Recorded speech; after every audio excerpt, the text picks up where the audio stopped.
Oke, bismillahirrahmanirrahim. Assalamualaikum warahmatullahi wabarakatuh.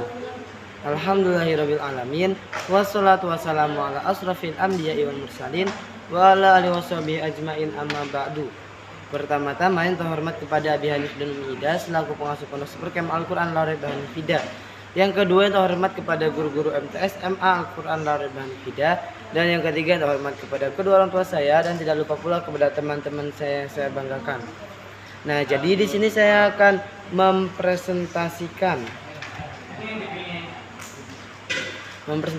tentang buku Al-Quran Hadis kelas 12, yaitu tentang bab pertama, tentang sederhana dan santun. Nah, jadi buku Al-Quran Hadis ini cenderung tentang potongan-potongan ayat yang ada di dalam Al-Quran. Nah, jadi di sini ada ayat surat Al-Furqan ayat 67, yang dimana isi dari surat Al-Furqan ayat 67 itu adalah kita itu tidak boleh memiliki sifat kikir dan tidak pula sifat berlebih-lebihan dalam sesuatu apapun. Nah, jadi kita itu tidak boleh memiliki sifat kikir dan tidak boleh memiliki sifat yang berlebihan. Contohnya seperti kita sedang belanja, kemudian kita belanja yang sangat berlebih-lebihan, itu namanya boros. Atau enggak kita makan, kemudian makan dalam keadaan berlebih-lebihan. Nah, itu tidak disukai oleh Rasul. Nah, Rasul pun pernah berkata bahwa makanlah ketika lapar dan berhentilah sebelum kenyang. Nah, kemudian jadi apabila kita mempunyai harta yang banyak, maka kita harus menyisihkan hartanya untuk sedekah, untuk infak dan kebutuhan-kebutuhan kebaikan lainnya. Nah, jadi kita hanya memakai sedikit dari uang situ dan sisanya itu disisihkan. Nah, kemudian dalam surat Al-Isra ayat 26 sampai 27, nah itu menceritakan atau isinya itu adalah tentang penuhi hak keluarga. Nah, jadi kita tuh harus memenuhi hak keluarga. Kemudian ada juga tentang hukum-hukum untuk orang miskin dan untuk seseorang yang sedang dalam perjalanan. Nah, kemudian dalam surat Al-Isra ayat 29 sampai 30 itu dijelaskan bahwa kita tuh harus memiliki hidup dengan pola yang seimbang. Nah, jadi misalnya itu kalau biasanya itu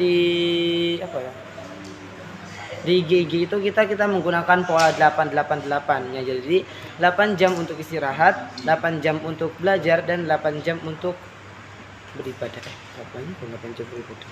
Nah, kemudian kita juga harus belanja dengan hemat. Nah, jadi dalam surat Al-Isra 29 sampai 30 ini dijelaskan atau berisi tentang bahwa kita harus belanja dengan hemat dan tidak boros. Nah, jadi kembali lagi seperti tadi di surat Al-Furqan ayat 67, tidak boleh berlebih-lebihan. Nah, jadi setiap ayat-ayat Al-Quran itu pasti ada kaitan sangkut paut dengan ayat yang lainnya. Kemudian dalam surat Al-Qasas ayat 78 sampai 82, Al-Qasas itu artinya tentang kisah-kisah. Jadi pastinya tentang kisah-kisah. Itu tentang Qarun yang angkuh dan kaya raya. Nah, jadi kisah Qarun Qarun itu sudah sangat viral di kalangan anak kecil, kisah Qarun, yang dimana ketika ada seorang yang meminta harta tetapi Qarunnya itu tidak memberi. Nah, kemudian padahal Qarun itu memiliki harta yang banyak, termasuk paling kaya lah pada masa itu. Tetapi Qarun itu menjadi-jadi, kayak sombong, kayak tidak mau bersedekah dan lain-lain, sehingga Allah menenggelamkan harta istana beserta dirinya sendiri pun tenggelam ke dalam tanah. Nah, jadi apabila nemu harta di dalam tanah namanya harta Qarun, karena menurut sesuai kisahnya. Nah, kemudian dalam surat Al-Baqarah ayat 177 itu diceritakan bahwa kita tuh harus melaksanakan sholat, zakat, dan kita harus bersabar. Kemudian kita juga harus melakukan ibadah. Nah, jadi ibadah itu bukan hanya sholat saja, tetapi seperti tadi, zakat dan bersabar pun termasuk ibadah. Senyum terhadap seseorang pun termasuk ibadah, itu namanya. Dan kita juga harus bersedia berkurban. Nah, kemudian dalam surat Al-Ma'un itu ayat berapa? Al-Ma'un ada berapa ayat? 7 ayat. Nah, itu diceritakan, ara'aital ladzi yukadzibu bidin, apakah kamu memperhatikan orang yang mendustakan agama? Fadzalika alladzi yad'ul yatim. Nah, dialah yang memukul anak yatim. Wala yahudu ala ta'amil miskin, dan tidak memberi makan orang miskin. Nah, jadi dia tuh punya uang tetapi tidak memberi makan orang miskin.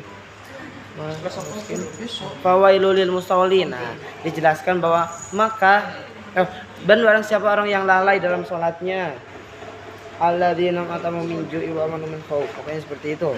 Nah, kemudian ada pula hadis. Hadis kan buku Al-Qur'an hadis. Nah, itu menceritakan tentang hadis juga. Nah, jadi hadis riwayat Ibnu Majah nomor 419 itu menjelaskan bahwa ketika kita berwudu itu tidak boleh berlebihan karena itu termasuk mubazir. Dan apabila kita misalnya wudu, kita menggunakan air yang secukupnya saja, tidak boleh kayak air yang sangat deras itu tidak diperbolehkan.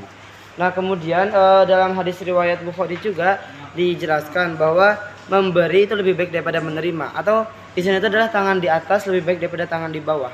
Jadi kan tangan di atas itu kayak gini memberi, sedangkan tangan di bawah itu seperti menerima atau meminta. Oke, sekian dari saya, kurang lebihnya mohon maaf.